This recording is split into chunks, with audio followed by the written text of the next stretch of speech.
Welcome to Hindi Urdu learning station.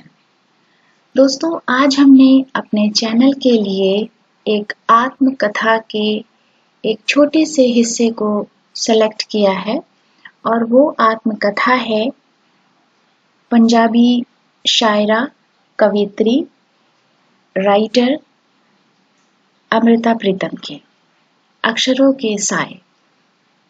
Amrita Pritam की पैदाइश 31 अगस्त 1919 में पंजाब, जो अब पाकिस्तान में है, हुई और 86 साल की उम्र में दिल्ली में 31 अक्टूबर 2005 को उन्होंने आखिरी सांस ली।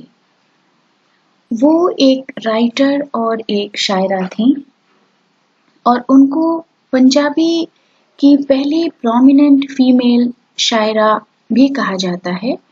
उन्होंने तकरीबन 100 किताबें लिखी, जिनमें पोइट्री और फिक्शन भी है, एसेज भी हैं, एक पंजाबी फोक सॉन्ग का कलेक्शन भी है और एक आत्मकथा रसीदी टिकट के नाम से भी उन्होंने लिखी। और उसके बाद उन्होंने अपनी एक दूसरी आत्मकथा अक्षरों के साए लिखी, जिसमें उन्होंने अपनी जिंदगी से जुड़े बिल्कुल नए अध्याय, नए चैप्टर्स जोड़े। उन्हीं चैप्टर्स में से एक चैप्टर था अमृता प्रीतम ने जब अपने और साहिर लुधियानवी के रिश्ते के बारे में लिखा और साथ ही साथ अपने पति इमरोज के साथ अपने रिश्ते पर भी लिखा। तो हमने आज उसी हिस्से को सेलेक्ट किया है उनकी आत्मकथा अक्षरों के साए में से। शुरुआत कुछ इस तरह से होती है। पूर्व जन्म का साया एक। उठती हुई जवानी के समय एक छोटी सी घटना हुई थी। लाहौर और अमृतसर के दरमियान एक छोटा सा नगर आबाद हुआ था, प्रीतनगर, जहां एक बार उर्दू पंजाबी शायरों की एक शाम मनाई गई। जहां से लौटते हुए लाहौर के लिए जो बस पकड़नी थी, उस बस स्टैंड के लिए 2 या 3 मील सबको चलना था। पहली शाम से बादल घिर आए थे, पानी बरसने लगा था, पर लौटते समय हल्की सी धूप निकल आई थी। कच्चा रास्ता रात के बरसे पानी से बहुत गीला हो रहा था, कहीं कहीं कीचड़ सा भी। करीब 15 लोग थे आगे पीछे चलते हुए, जिनमें एक कोई वो था जिसे पिछली रात से मैंने अक्सर खामोश देखा था। उसका पतला और लंबा सा साया जहां जहां पड़ता, मैं शांत सी उसी साये में चलने लगी थी।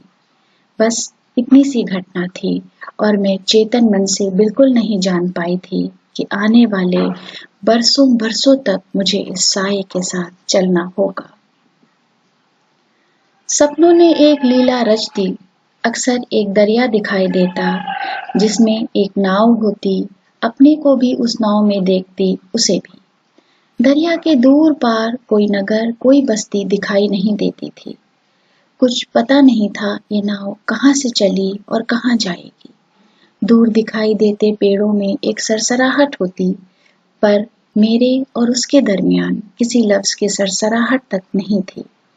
फिर हाथ की कलम से कागजों पर सरसराहट होने लगी और न जाने कितनी नज़में पानी में बहते हुए पेड़ों के पत्तों की तरह कागजों पर झड़ने लगी। ये मेरा और साहिर का रिश्ता रिश्तों की किसी पहचान की पकड़ में नहीं आएगा। इसे कोई नाम नहीं दिया जा सकता। पूर्व जन्म का साया 2। एक और साया था जो सपनों में उतरने लगा। कुछ पहचान नहीं सकती थी कि वो किसका साया है।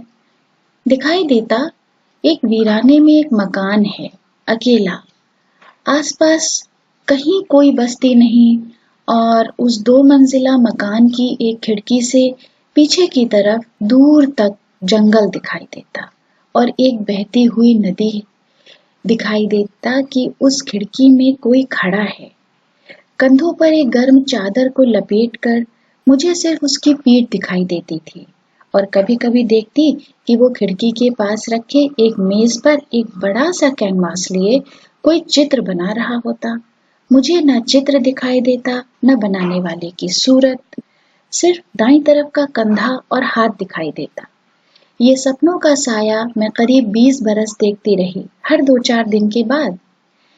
ये तकदीर का कोई रहस्य था जो उसने अपनी उंगलियों से खोल दिया और मैं जान पाई कि 20 सालों से जो एक साया सा दिखाई देता रहा, वो इमरोज का साया था।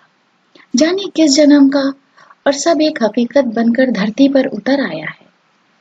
इमरोज जिंदगी में आए एक हकीकत बनकर, और साहिर से वो रिश्ता हमेशा बना रहा उसकी आखिरी सांस तक।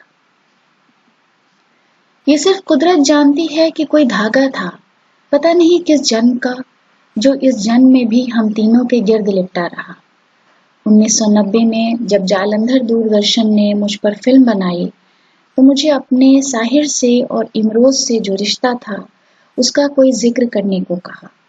उस वक्त मैंने कहा, दुनिया में रिश्ता एक ही होता है, तड़प का, विरह की हिचकी का और शहनाई का, जो विरह की हिचकी में सुनाई देती है। यही रिश्ता साहिर से भी था, इमरोज से भी है। ये साहिर की मोहब्बत थी जब लिखा, फिर तुम्हें याद किया हमने आग को चूम लिया, इश्क जहर का प्याला सही, मैंने एक घूंट फिर से मांग लिया।